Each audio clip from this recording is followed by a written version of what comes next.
Hi everyone, my name is Julien Truffaut.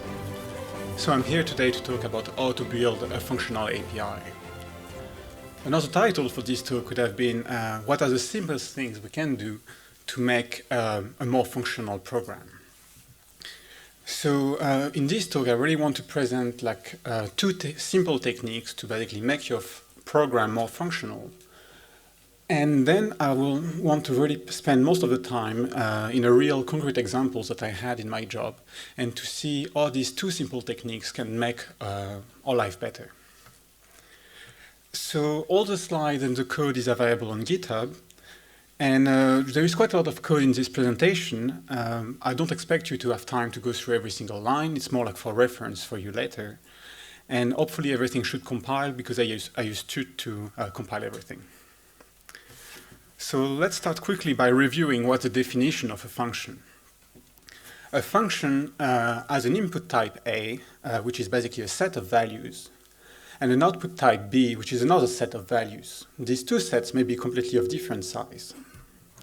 And a function f is simply a mapping between the element of A to the element of B's. And really what's defined a function is that for every single element in A, we get this mapping to an element in B.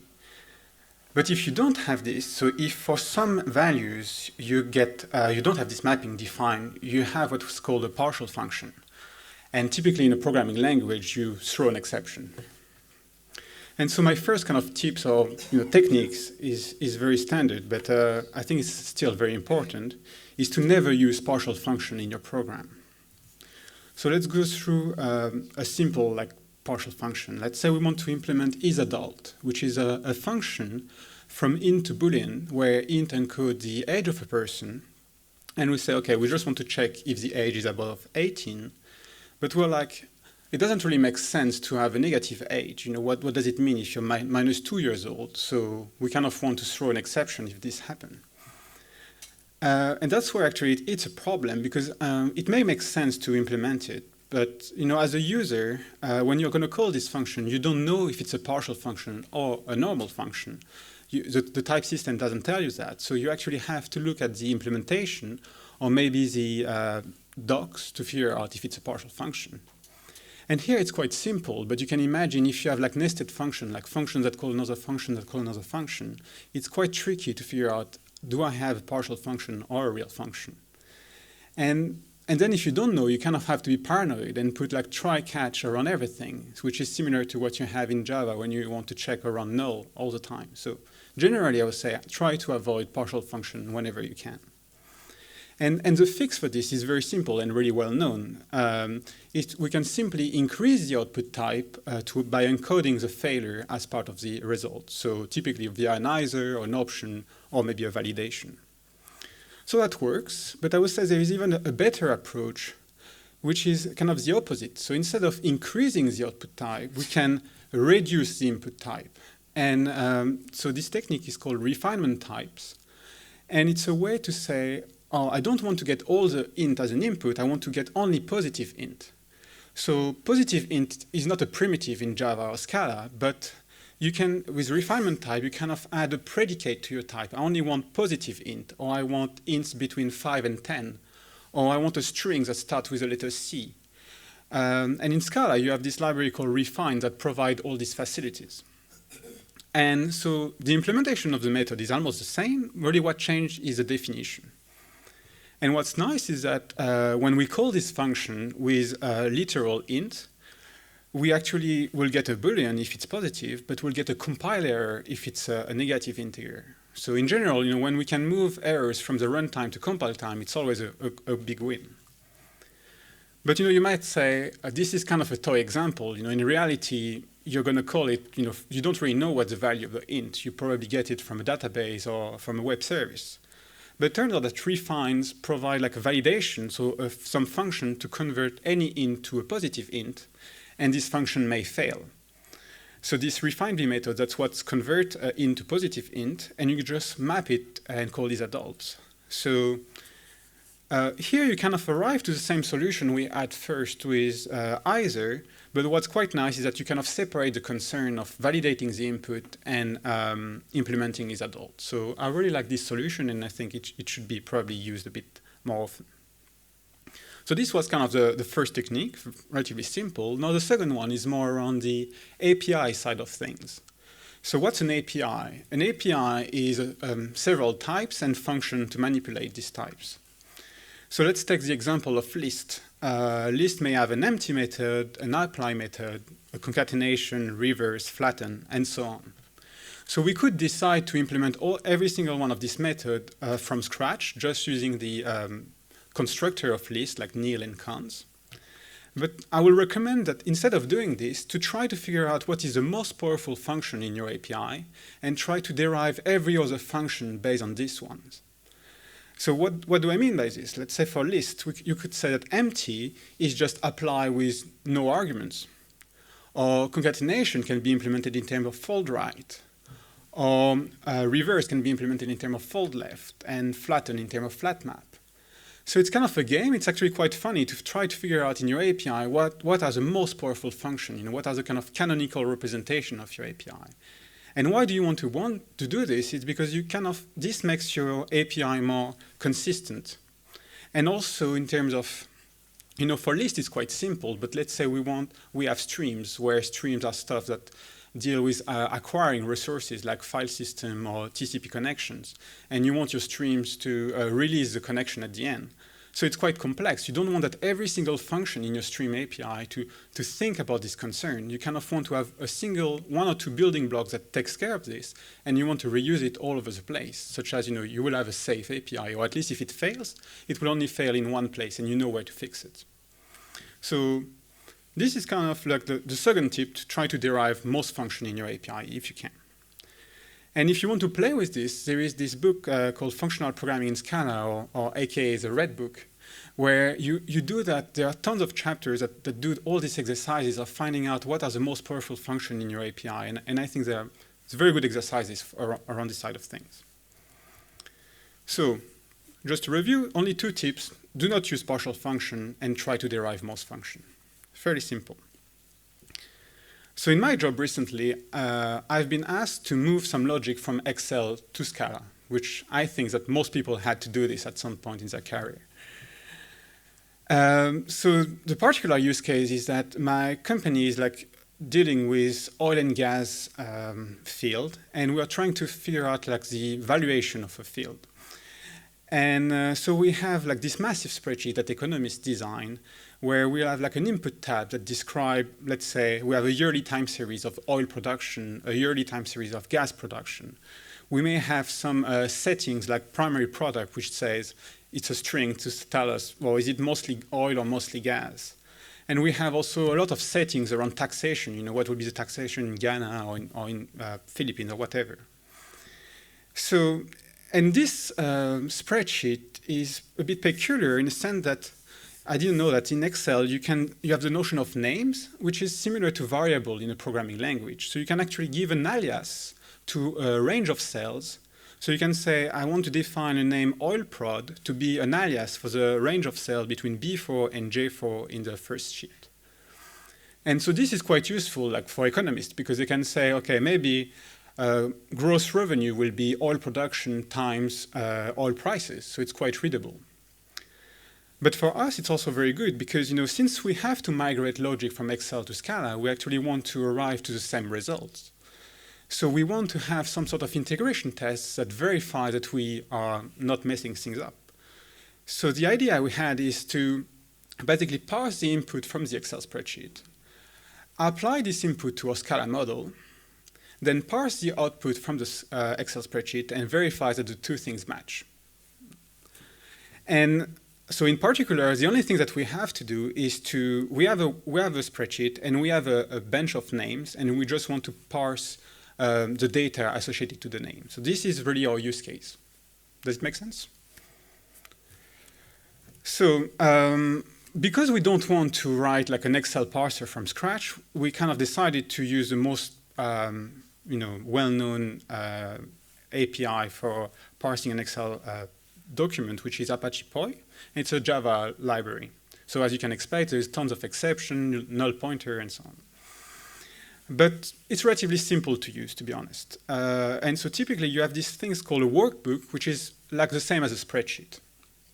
And you can load a spreadsheet just with a file name. So I will just assume for the rest of this talk that we have a workbook. So let's have a quick look at the Excel API. So if I have a workbook, I have a function called getName that basically look up the formula or the range of cells associated to a name. So for oil prod, I have this kind of strings called sheet1 B4 J4. So telling me that oil prod is associated to the range of cell B4 to J4. So that's nice, but I don't really want to write a regex to parse this. But it turns out that in the API, there is Excel API, there is a thing called an area reference that take this string and give me a list of cells reference. So as you can see, I have if I print them, I have like first cell is like B4, second cell is C4, and so on. So that's nice, it's progress. So now that I have, if I take the first cell's reference, I have several accessors on the workbook, like get sheet, get row, get cell, that allow me to look up a particular cell in the spreadsheet. And finally, once I have a cell, I can call a method get numeric cell value that gives me the double out of the cell. So relatively simple. If I package everything together, in like 5 lines of code, I can parse a list of double out of a spreadsheet. And it works. If I call numeric range with oil prod, I get my list of double. So far, so good. However, what happens if I'm calling numeric range for something that is not a list of double? Well, I get an illegal state exception telling me that I cannot get a numeric value out of a string cell. So it turns out that in Excel is actually strongly typed. Every cell knows the type of the cell, of the value it has. So we realize that numeric range is not a total function, it's a partial function, and we want to fix that. And how do we do this is we simply have to define an error type. So let's call it parser error. It may not be the best error type definition, but at least it's a good start. So parser errors has three strings, like a reference to where it failed, an expected format, and then a more generic message to describe what happened. And what we do is that we design a wrapper around a cell. Let's call it a safe cell. I'm very bad with names, as you can see. And safe cell has a method asDouble. And this method asDouble is just a safe accessor for a cell that will return an either of parser error double. So it's very simple. It's just a try-catch around the normal accessor. So now what I want to do is that I want to plug this safe cell in my numeric range and call asDouble on it. But the problem with that is that at the end I will get a list of either instead of an either of a list. Hopefully this thing is very well known, and there is a function in cats or Scala to be called sequence that allow me to switch between that type constructor. So it doesn't work for all type constructor, but at least it works for either and list. So if I call sequence, I switch my list of either into an either of list. And in fact, this pattern of mapping plus sequence is so common that there is another method for it called traverse. And so I can rewrite my function like this. So actually, traverse and sequence are probably the most useful function that you can get out of cat and Scala, and I will really recommend you to have a look at this. Okay, so let's try. Now if I call numeric range with oil prod, I get a success of a list of double. And if I call it with primary product, which is a string, I get a left, so of a parser error. So that's nice, that's exactly what we wanted. The question is, are we done? Now, is numeric range a total function now? Not really, because first things we do in this function is that we are looking up a reference based on the name, and what happens if the name doesn't exist? Let's say if we call numeric range with foo, well, we get a null pointer exception. So it's a bit sad. So this makes us realize that there are different kind of parsing errors. So we have to come back to our parser error definition and say, in fact, parser error is not a case class, but a seal trait, where there might be an invalid format error, which was the first thing we had, where we had a string instead of a double. But we may have another case of failure where, say, it's a missing name error, or we may have a third kind where, say, it's a missing cell where I actually have a reference to something that doesn't exist. And we can write some helper method to deal with this kind of failure. So once we have this helper method, we can come back to our definition of numeric range and implement it via a for comprehension, which says, first of all, let's try to get the area, which may fail because the name doesn't exist. Then once we get a list of cells, we try to get the cells reference. We can try to get the list of cells. And this may fail because the cell reference points to nothing. And finally, it may fail because the format is invalid. And I really like this implementation because, every single line describes a kind of failure, and it's quite succinct. And it works. If you call it with oil prod, you get a success. But now if you call it with primary product, you get a left of invalid format. But if you call it with foo, you get a left of missing name. So it's pretty nice. The question now again is numeric range now, is it a total function? Well, I don't know, to be honest. I used this function quite a lot, and I didn't find any exception. So for now, as far as I know, it is a total function. And if later on I find another error, I will just come back to my definition of parser error and take care of it. But from now on, we'll assume that it is a total function. OK, so now that we have numeric range, let's try to think about the rest of our building blocks in our API. So we'll probably have another method called int range that try to get a list of int, another method to get a list of string, and the same kind of method, but just to get a single value. So this will be kind of our 6 functions that are the building block in our API. But then, we kind of realize that they are very, very similar. They all take a workbook and a name and a string, and they all return an either of parser error and something. So the only thing that really change between this method is the right part of the either. And in general, when I see these sort of things, I try to make it more obvious that they are related. So what we could do is to define a trait, call it parser, that will have a single method parse that basically takes this workbook and string and will return an either of parser error and an A. And now it's kind of more obvious what's the relationship between numeric range, int range, string range, and so on. They are just a single value of type parser. OK. So now that we have, we didn't change anything. We just moved things around, but basically we haven't changed much. Now let's try to see that, we have numeric range. Let's try to implement numeric. So try to parse a single value. So the question is, we could implement numeric from scratch. So this will look like this. So it will be very similar to numeric range, except that we'll do a pattern match at some point to say, oh, if we get a list of reference, we'll try to figure out, is this list a single element? If yes, then we take it. And if it's not a single element, so if it's 0 or more, we'll return an invalid format error saying we were expecting a single element, but we got 0 or more. So it's possible, but it's a bit annoying. This method is very, very similar to numeric range. It's only the same except a pattern match on top of it. So let's try to see if we could reuse numeric range to implement numeric. Well, we could say, let's first try to call numeric range. This will give us an either of parser list of double. And we can use Flatmap to say, OK, if it's successful, I want to check inside of the list. And I do exactly the same pattern match. So now it's quite nice. Now it's much more succinct. We reuse most of the code, so it's a good sign. And it works. If I call it on exploration fee, which is a single double, I get a success. If I call it with oil production, which is a list of double, I get an invalid format error. And if I call it with foo, I still get a missing name. So it's good. But here still, when you think about it, we mostly use Flatmap from either. Would it be somehow possible to define a Flatmap for parser, to kind of trying to make it more obvious what we're doing? And if yes, how will it look like? So a Flatmap on either, it's something that takes an either of parser of error A and a function from A to either parser error B.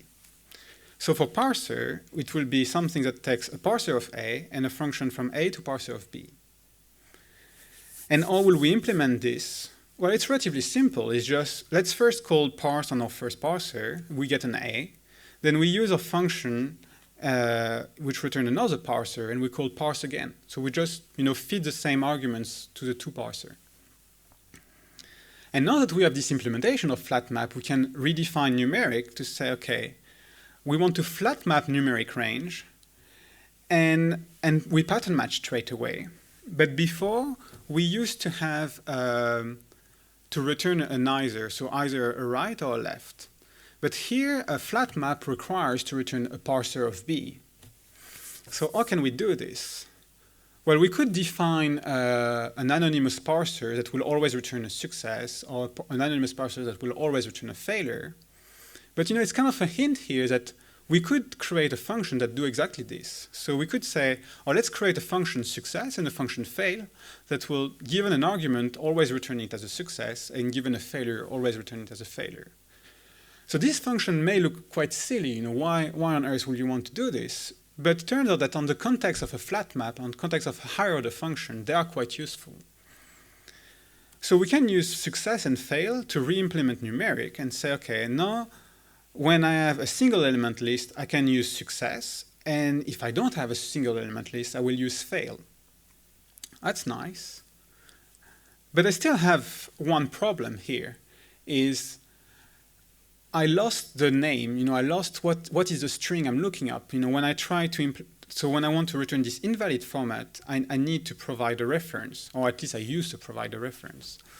So it's a bit annoying that now we lost this information. So sometimes, when you try to refactor your API, you realize that something is a bit awkward, but you don't really have an awesome solution. So you may try to do just a quick hack to get things going, and you will revisit this later. So in this case, a quick hack is just to come back to fail and say, oh, instead of taking simply a parser error, it's going to take a function from string to parser error.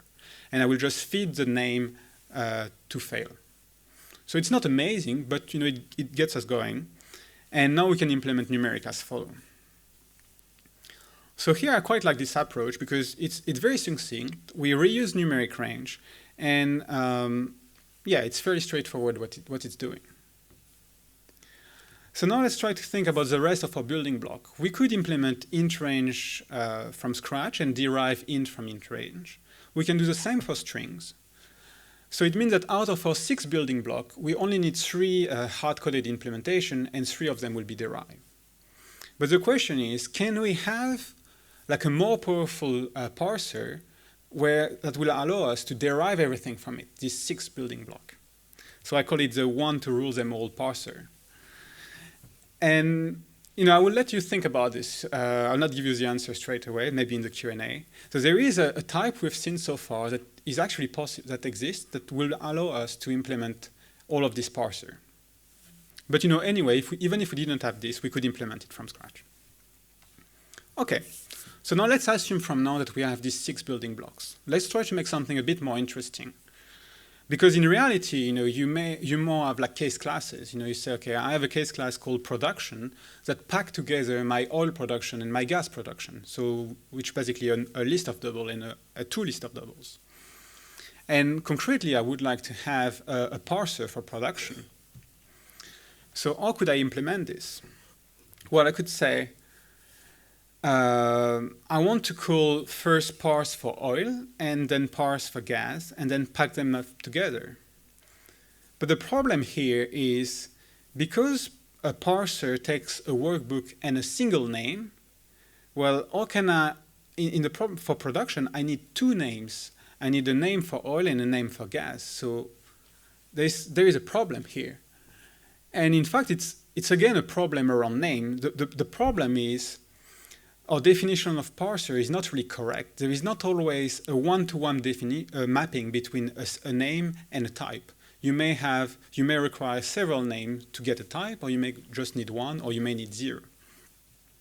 So here it's where it's a bit like a fuzzy. I mean, I don't have like a definitive answer, but you it's just a sign that you need to change your API, and all you have to change it, you just have to play around it.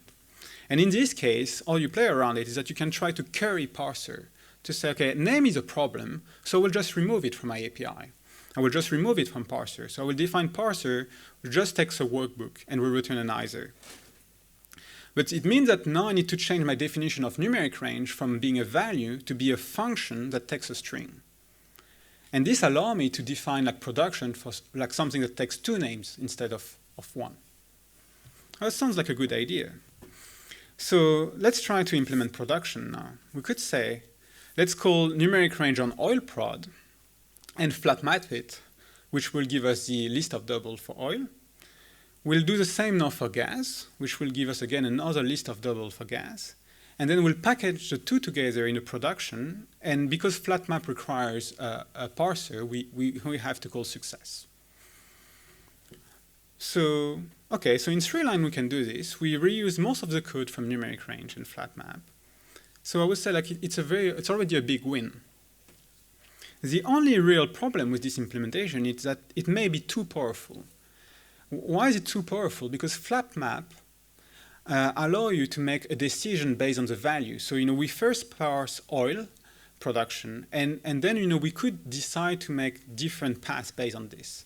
But in our case, we don't really care about this. We just want to say, I want to parse oil and gas separately and then package them up in a production. So ideally, what we would like is to have a function called product that takes a parser of A and a parser of B and give us a parser of a tuple, and then have a map function that, given a parser of A and a function from A to B, will give us a parser of B. So if we had these 2 functions, we could rewrite production as follows. We say, okay, a product of both numeric range, then we map it, and we transform the tuple in a case class. So it's still, quite boilerplatey, but it's better in terms of, it's a less powerful abstraction that we need for this. So let's try to implement product. Product will be very simple. It's just, let's first try to call parse on our first parser, then call parse on our second parser, and package everything together in a tuple. And map is even simpler. This is just an example to see how it works. And we know that what's quite nice with this product is that it takes care of, if one of them fail, we'll get a failure. Map is even simpler because we can implement it in terms of flatmap. We can just say, let's call flatmap and always call success. And this works, if we just transform a list of double into a case class with a single value, it will work. So now we can implement production as I described it before, and we will get, a right of production. So this, I really like this implementation. It really defines exactly, I think it's the right abstraction, and it's combining everything together quite nicely. The only problem is that there are quite a lot of boilerplate. So we could fix it probably by defining a map and a product function on Parser. But there is another way.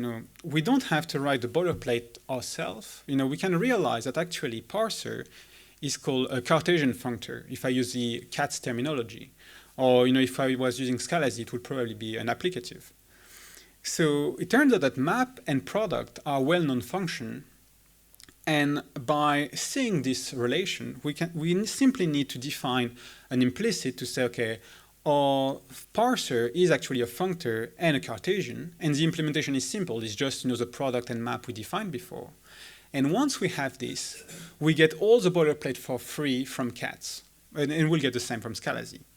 So now it means that we can call we can use this function called mapen that will basically take a tuple of numeric range, of parser of doubles, and just do a map with several arguments. So now we get something very concise and very descriptive, and that takes care of all the error handling. And yeah, overall I quite like it. And we could call a function called tuple on this, just to, instead of getting a case class, we could just get a tuple out of it. And there are tons, from cat to Scala, once you realize that your abstraction is satisfy type class, you really get tons of functions for free. So it's really a good thing once you're finished and once you realize, that your trait satisfies some type classes, it's really a good idea to do this. So let's review just what we did today. So first of all, we wrote a function numeric range that just returned a list of double. And we realized that this list of double, the problem with this function is that it's a partial function. So the first step we did is that to make it totals by returning a neither of parser or list of double. Then we realized that in our API, all the things are similar. So we created a trait to just show this similarity. And finally, we realized that, in fact, this trait is not completely correct because it's not very convenient to write higher order function with this trait definition. So we need to remove the name out of our API. And finally, once we wrote all our higher order function, all our building blocks, we realized that actually this definition satisfies some type classes. And we get all the boilerplate for free using this type class instance. And I think overall it is worth it because we get something very succinct. So today I don't really have time to go much further than this, but we could do exactly the same thing with a coproduct using a semigroup or semigroup K. Because we have Flatmap and success, it turns out that parser is also a monad, so we can use sequential definition and so on, many other things. So yeah, that's it for today.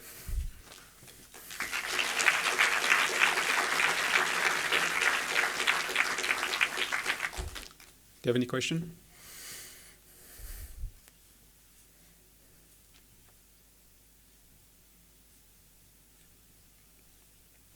Okay. Yeah. Is your parsing utility open source? So the question is that is it open source? Not really, but all the code is available in this project. It's just not open source because, I'm not sure so many people will want it because it's very narrow in a sense. You parse only names. So I don't know how often this is useful. You could probably generalize it, but I don't really want to maintain it, to be honest. So if someone else wants to do it, feel free to take the code. I can help you. I'm fine to do this, but I just don't really want to maintain it. But potentially all the code is available online, so you can take it and use it. Yeah, Eric? Maybe more on the people side. So the people you're working with, is there any resistance to this kind of approach to building APIs, or is this like an enlightenment? So the question is that, did I face any resistance at my work? Not really, to be honest. I think maybe I'm lucky that I work with people who are relatively familiar with these sort of things. But, I think that you don't really have to understand how it works because, once you've seen a few examples, it's relatively simple. You have basic building blocks and you have mapn to, basically combine them for a case class, and you have some sort of fancy operators to combine them when it's a coproduct. And that's it, basically it's relatively simple. So once you've seen the two main cases, product and coproduct, you have seen everything. So to be honest, you don't really have to understand the theory behind it to use it. And that's something I quite like, It's succinct and it's relatively simple. And if you're interested, you can look at the implementation.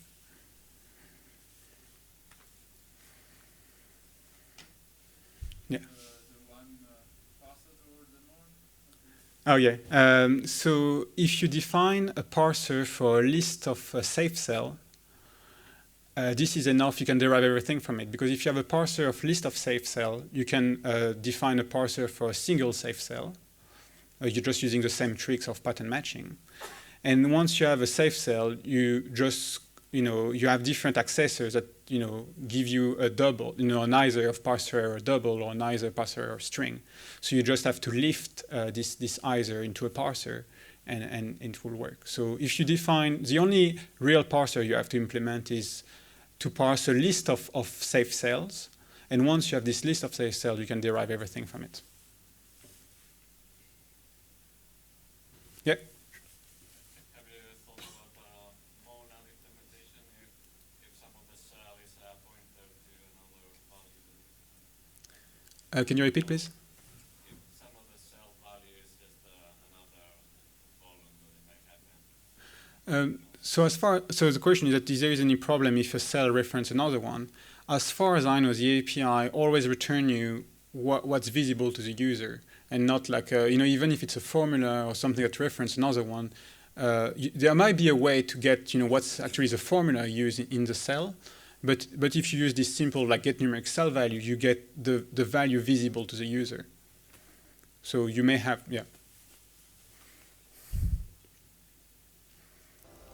Anything else? Okay, I think that's it.